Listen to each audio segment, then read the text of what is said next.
औषधि विभाग द्वारा दवा व्यापारियों के खिलाफ की जा रही कार्यवाही से आगरा फार्मा एसोसिएशन में औषधि विभाग के खिलाफ आक्रोश नजर आया। जन संदेश से बात करते हुए व्यापारियों ने बताया कि औषधि विभाग के अधिकारियों पर गंभीर आरोप लगाते हुए अधिकारियों ने बदले की भावना से कार्यवाही करने की बात कही और नकली दवा बताकर व्यापारियों को बदनाम कर रही है।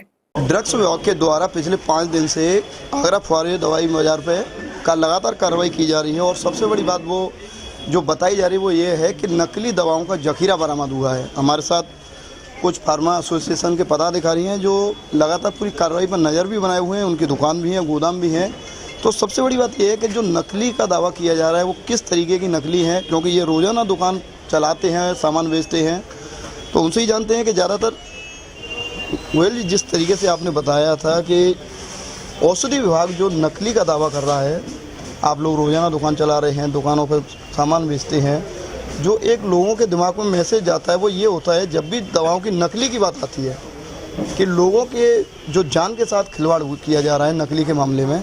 तो किस तरीके की जो औषधि विभाग जो दावा कर रहा है किस मामले में नकली है और कितनी नकली है, आप बता सकते हैं? देखिए, एक तो ये है कि अभी तक औषधि विभाग ने डायरेक्टली ये दावा नहीं किया है कि ये दवा नकली है, लेकिन अखबारों में हाईलाइट हो रही है, न्यूज़ पे हो रही है। नहीं, जिस तरीके से औषधि विभाग कह रहा है वो नकली बता रहा है कि ये सभी दवाएं बता रहा हूँ नकली इसलिए नहीं है कि ये संदिग्ध दवा कहेंगे तो हम मानेंगे, क्योंकि ये पांडिचेरी, चेन्नई, तमिलनाडु इस सारे प्रदेशों से आती हैं और ये आज पहली बार नहीं आ रही, ये हिंदुस्तान के हर कोने पे आती है। हर जगह इनका बड़ा बड़ा हब बना हुआ है, जैसे दिल्ली भी है, आगरा भी है, लखनऊ है और जगह भी है, और ये बिल से दवा आती हैं। हाँ, ये बात हमारा बिल्कुल स्पष्ट कहना पूर्व में भी था, अब भी है, आगे भी है। अगर लैब के बाद ये दवाएं अगर नकली साबित होती हैं तो उस पर कार्रवाई नहीं हो, फांसी की कार्रवाई हो। लेकिन अभी तक पिछले 2 साल का एक्सपीरियंस है कि जहाँ से ये दवा आई हैं इनको नकली कहा जा रहा है। इससे पूर्व भी ये दवा आई थी दूसरे ब्रांड की, उनकी सैंपलिंग हुई थी, वो नकली नहीं आई सैंपलिंग में जब उनका लैब आया। तो इसलिए पहले से ही कह देना कि ये नकली हैं, ये हमारे लिए बहुत कष्टदायक शब्द है और हमारे लिए नुकसानदायक भी है, क्योंकि इस तरह से हमारा व्यापार खत्म हो रहा है। कई बार जिस तरीके की कार्रवाई हो चुकी है, औषधि विभाग ने कार्रवाई की, आपने बताया था जिस तरीके से अभी आप लोग चर्चा कर रहे थे आपस में कि एक बदले की भावना से ये कार्रवाई की जा रही है, तो क्या ऐसा मामला है कि बदले की भावना औषधि विभाग रखेगा? नहीं, औषधि विभाग बदले की भावना नहीं रखेगा, लेकिन एक लोगों में रूमर ऐसी पड़ रही है कि नरेश मोहन जी ने जो बहुत ही ऐसे अधिकारी है, उन्होंने ये क्रिया जो करी कि ये सारा प्रपंच रचा, ये पकड़ा, फिर अचानक छोड़ा और चले गए, ये बात लोगों के हजम नहीं हो रही कल रात से। कल तक तो उनकी ठीक है, उनका सिस्टम था, समझ में आ रहा था कि हेमा के किया है, फिर बंसल के करेंगे, फिर जो और बंदा उन पर करेंगे, लेकिन बीच में ही सब कुछ छूट गया। तो ये एक कहना कि ये संदिग्ध जैसी परिस्थिति में होती है। इसमें नरेश मोहन का तो जिस तरीके से रोल की अगर बात करती हैं तो विभागीय कार्रवाई उनके ऊपर की, उनको इस मामले से पूरे से हटा दिया गया, तो इसमें तो उनके ऊपर भी उंगली उठती है कि कहीं ना कहीं नरेश मोहन किसी मामले में ऐसा क्या कार्रवाई करना चाहते थे, वो विभाग ने उनको हटा दिया। अब ये तो हम नहीं कह सकते, विभाग ने कुछ देखा हो कमी तभी उनको लौटाया है, वापस किया है, लेकिन इतना जरूर है कि जो तरीका है पहले से नकली उतारने का, क्योंकि इस सारे विभाग को ये मालूम है कि दवा कहाँ से आ रही है, कौन दवाओं को बेच रहा है, वहाँ आज तक ये 2 साल के अंदर गए ही नहीं। और मैं अपने शब्दों में कहूँ तो शायद इनकी इतनी ताकत नहीं है या इतना वो नहीं है मद्दा कि वहाँ पहुँच सके और कार्रवाई कर सके। 1 करोड़ की जो रिश्वत का मामला था, बड़ी रिश्वत 1 करोड़ की रकम होती है। 1 करोड़ अगर किसी आम आदमी से या व्यापारी से बात की जाए तो कहीं ना कहीं एक असहज मामला स्थित हो जाता है। 1 करोड़ की एक बड़ी रकम नहीं होती है रिश्वत को लेकर? माना कि बहुत बड़ी रकम होती है 1 करोड़ की, पर अभी ये क्लियर कहाँ हुआ है कि वो लेके पहुंचा था कि डिमांड थी? नहीं, जिस तरीके से वीडियो में जो दिया गया है, अधिकारियों ने जो दिखाया है, पूरा सामने पूरा मामला है। एक व्यापारी 1 करोड़ की रिश्वत दे रहा है तो कहीं ना कहीं मामला कुछ तो पेचीदा लगता है। पेचीदा है तभी तो सलाखों के पीछे है, अगर नहीं होता तो सलाखों के पीछे नहीं होता। एक्चुअली कहीं ना कहीं कुछ तो है, पर हम यही कहना चाहते हैं कि पूरे आगरा व्यापार को बदनाम क्यों किया जा रहा है? अगर वो हमारी एसोसिएशन नकली वालों का साथ नहीं देगी, पर जो गलत है उसके साथ कार्रवाई करे ना। उस कार्रवाई को यहीं पे क्यों छोड़ दिया जाता है, एंड तक क्यों नहीं पहुंचा जाता है? चिमनी है, उसमें से आग निकली, धुआं उठ रहा है, धुआं कहाँ से उठ रहा है, क्यों उठ रहा है, उसको जाके देखें ना, नीचे जांच करें ना कि आग क्यों लगी हुई है, कहाँ से लगी हुई है, उसको यहीं पर सीमित करके क्यों छोड़ दिया जाता है? आप लोग कह रहे हैं कि आगरा में काम हो रहा है, ठीक है, माना हो रहा है, पर यहाँ मैन्युफैक्चरिंग तो नहीं हो रही ना। जहाँ मैन्युफैक्चरिंग हो रही है उसको जाके क्यों नहीं देख रहे हैं? मैन्युफैक्चरिंग यूनिट डुप्लीकेट को क्यों नहीं पकड़ रहे हैं? इनके पास तो अब एसटीएफ की टीम भी है, एसओजी की टीम भी है, जाके वहाँ कार्रवाई करे ना।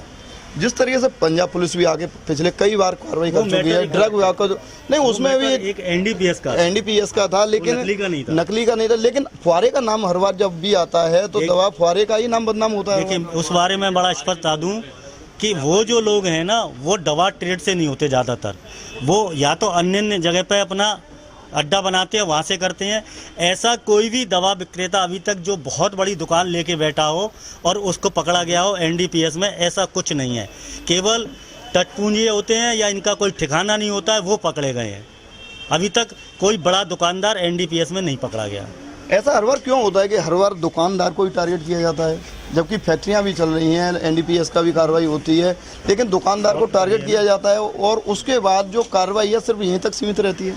सर, इस मामले में आपने बहुत सही पूछा है। मेरा भी मानना पुनीत जी से सही है कि जब इनके पास ये उसका बिल है जिस पार्टी ने माल भेजा है, जिसे ये संदिग्ध कहते हैं या डुप्लीकेट कहते हैं, तो आज 6वां दिन है कार्रवाई का।